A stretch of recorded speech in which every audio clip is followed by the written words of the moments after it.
Page 44, the Star-Spangled Banner, or it's Star-Spangled Banner. I say the Star-Spangled.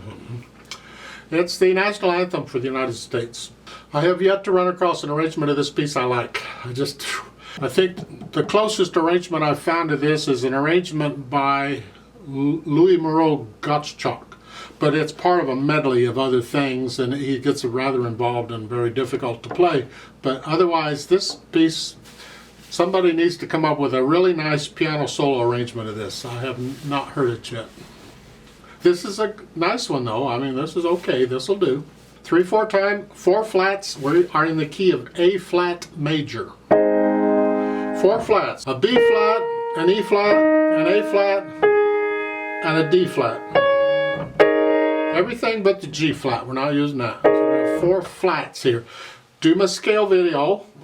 A flat major, at least 1 octave up and down. If you already know it, then go 2, but otherwise just go 1. And while you're there, go ahead and do the scale video on F minor, because it also has 4 flats.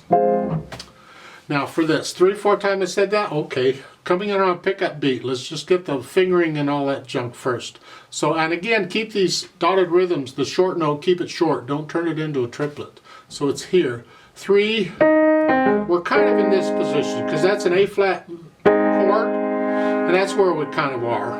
So it's here, and then once you lift up, I would suggest you might try this for the fingering at the beginning. Rather than 3 in this position, I want to use this position, because we got that C coming up. But I have to accommodate that note. So what I'm going to do is I'm going to start out here to start, and then thumb on the C. Can you do that? 3, it's 5, 3, 2, 1. That way I can do,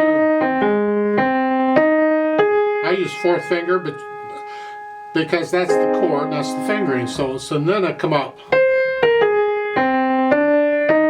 And they're saying thumb, okay, or 2 is fine too, also, whichever. And now 5 finger. We got this chord again, so and then we got the same passage we had at the beginning. 5.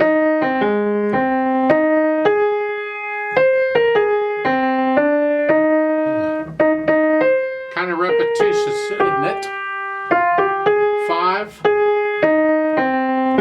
And now they want 3rd finger. This is last 2 notes on page 44. You're here. You can do, because they're repeated notes, is you can play the first one. You don't have as far to go if you play it with little finger.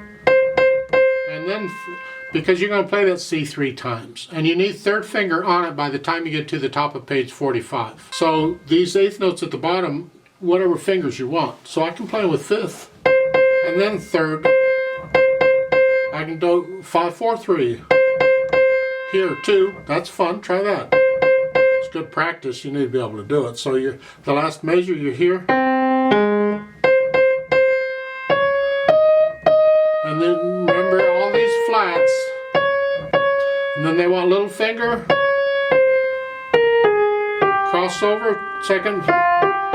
And then thumb. I don't care. You don't have to use thumb, because you need 4th finger here. That's fine. You need 3rd finger on it actually, but you can 4th finger will work. Then thumb. Remember the D flat. They're saying 3rd finger. The idea is we don't want thumb on the G, because we got the E flat coming up. So we want 2nd finger on that G.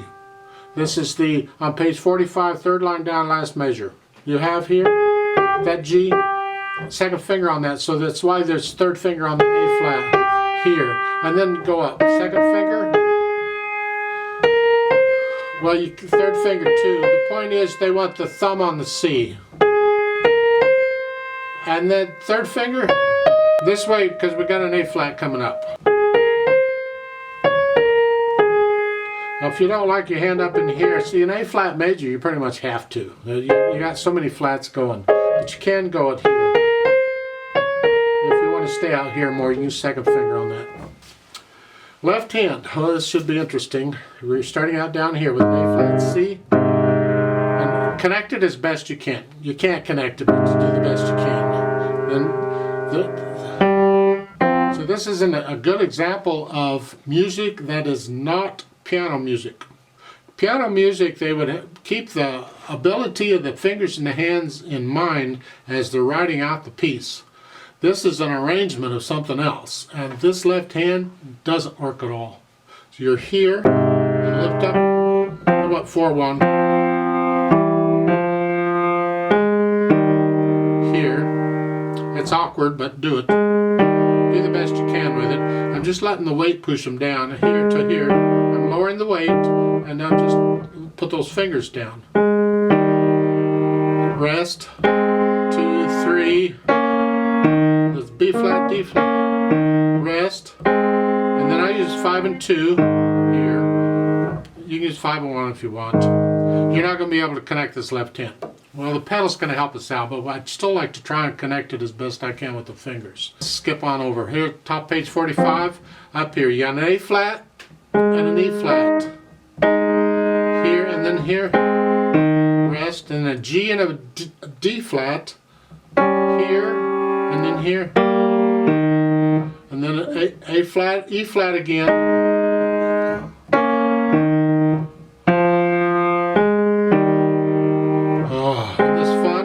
Gonna love it. Fourth finger on the E natural. This is the third line down on page 45. Just start at the beginning. The line is here, and then here, and then here.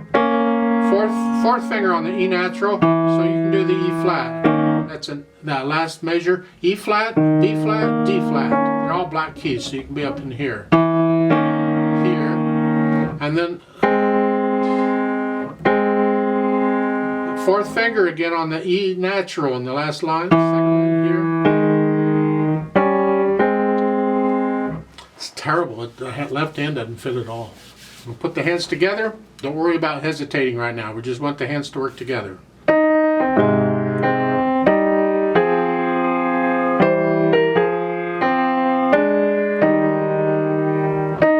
Now you have a rest in the left hand there.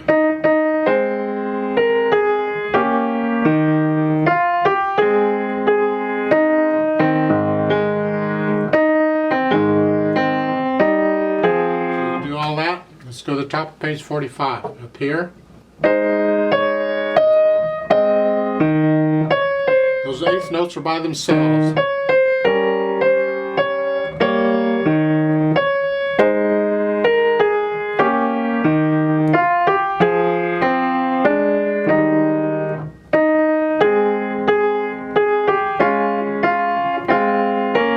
I don't want to play it all for you. You work out, get the hands working together.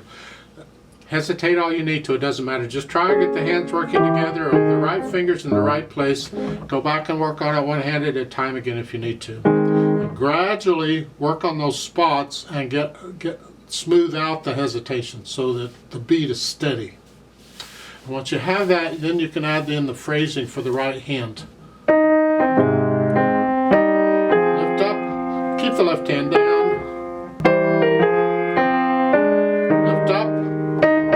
Hand while the left hand has a rest. Actually, you lift both hands at the same time when the left hand has a rest. So lift up between each of these phrases in the right hand. You have a fermata, a couple fermatas on page 45. You just hold those out a little longer as you feel it. When I do it with a metronome, I just double the value. So a quarter note would be 2 beats instead of 1, and a half note would be 4 beats instead of 2 is all, so I can stay with the metronome. Then we can add the dynamics, and that applies to the melody, which is the right hand. It's loud, whatever you think loud is. Keep the left hand in the background.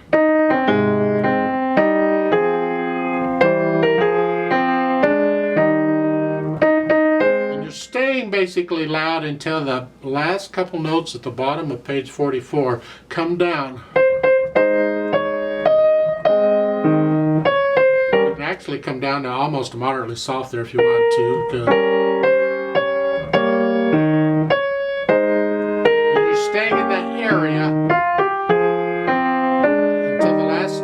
second line on page 45, you go back up to loud. So forth, and you're staying loud until the last line. You're going to go to the climax of very loud. Right there. That's the climax of the piece. That's where the goosebumps happen in there. Here it comes out. Okay. And you hang on to that and you stay loud. And that's the right hand. The left hand can come up to about a moderately loud, but keep it in the background. Speed-wise, there's all kinds of recordings of this. Just, it's a majestic piece. My Stosso.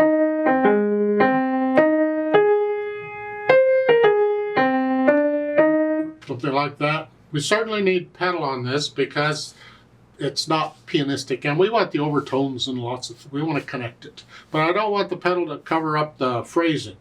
If I pedal it exactly the way it's shown in the book, this is what it sounds like.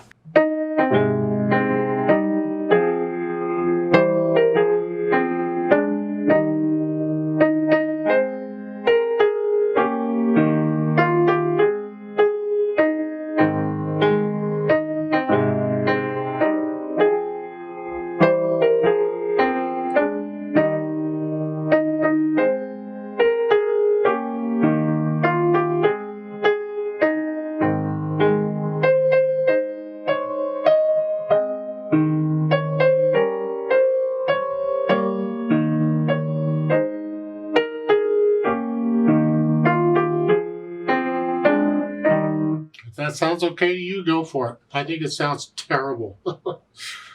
I want to get rid of some of the blurriness in the right hand, but I want to keep the overtone, so I got to change the pedal a little more often. Also, I want to hear the phrasing in the right hand, so I'm going to lift the pedal with the right hand for the phrasing at the beginning. Lift the pedal here with the right hand. And you can pedal this if you want for the overtones. That's okay, but lift the pedal with the right hand again.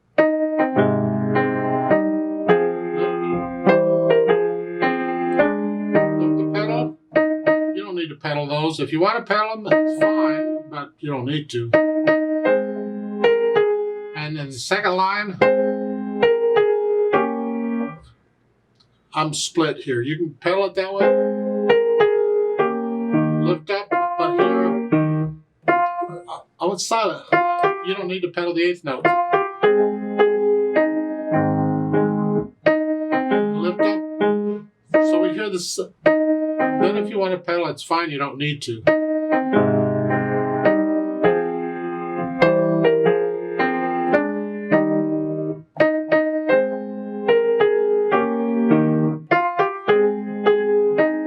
Now maybe that's too choppy. You don't like all that silence in there. In that case, you got closer to what the book is saying. Look at the last line on page 44. Here. See if that's, if you don't like that choppiness, you want the sound to continue, then you keep the pedal down.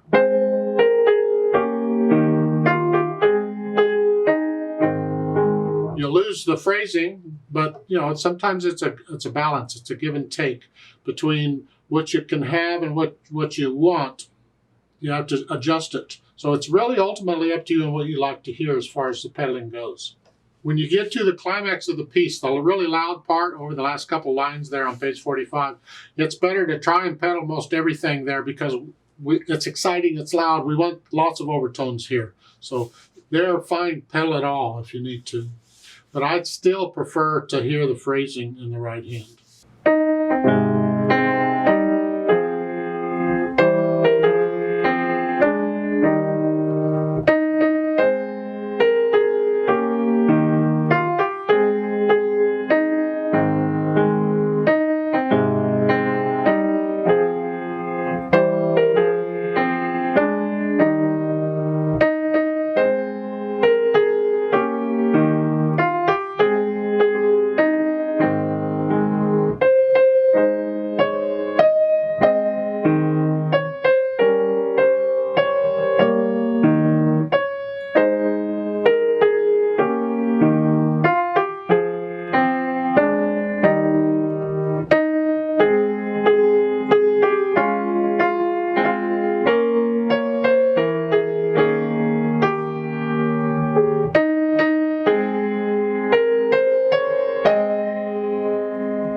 play it with you very slowly to double check the notes and the rhythms and so forth. Not going to do any dynamics.